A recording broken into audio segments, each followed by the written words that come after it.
ছেলের বিয়ে দেওয়া নিয়ে ভালোই বিপাকে পড়েছেন ইসরায়েলি প্রধানমন্ত্রী বেনিয়ামিন নেতানিয়াহু। ইরানি ক্ষেপণাস্ত্রের আঘাতে ক্ষতিগ্রস্ত ইসরায়েলের সোরোকা হাসপাতাল পরিদর্শনে গিয়ে গণমাধ্যমের সঙ্গে কথা বলেন তিনি।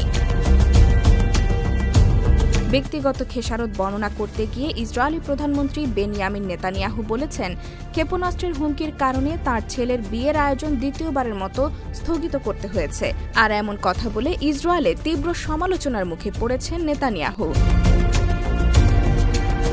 গতকাল বৃহস্পতিবার সকালে ইসরায়েলের দক্ষিণের সোরোকা হাসপাতালে ইরানি ক্ষেপণাস্ত্র আঘাত হানে। এতে হাসপাতালটি ক্ষতিগ্রস্ত হয়, কয়েকজন আহত হন। এই ক্ষয়ক্ষতি পরিদর্শনে গিয়ে হাসপাতালটির সামনে টেলিভিশনে সাক্ষাৎকার দেন নেতানিয়াহু। সাক্ষাৎকারে যুদ্ধের ব্যক্তিগত খেসারত নিয়ে কথা বলেন ইসরায়েলি প্রধানমন্ত্রী।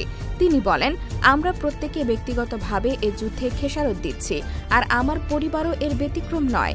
নেতানিয়াহু বলেন, ক্ষেপণাস্ত্রের হুমকির কারণে আমার ছেলে আপনার দ্বিতীয়বারের মতো তার বিয়ের আয়োজন বাতিল করতে বাধ্য হয়েছে।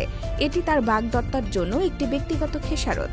আর আমি বলতে চাই, আমার প্রিয় স্ত্রী একজন বীর, সেও এই যুদ্ধের একটি ব্যক্তিগত খেসারত দিচ্ছে।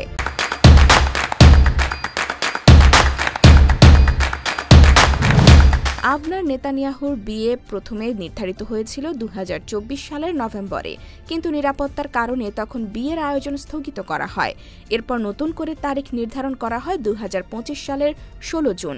13 জুন ইরানে নজিরবিহীন হামলা চালায় ইসরায়েল। জবাবে ইরান পাল্টা হামলা শুরু করে।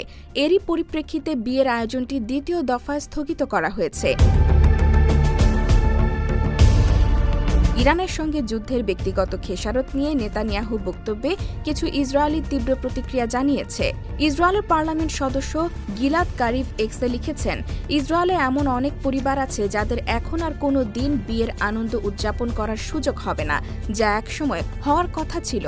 ফিলিস্তিনের গাজা উপত্যকায় জিম্মি থাকা এক ইসরায়েলির বাবা ইহুদা কোহেন বলেন, তার ছেলে বিয়ে করা তো দূরের কথা, নিঃশ্বাসও নিতে পারছে না, সে দিনের আলো দেখতে পারছে না।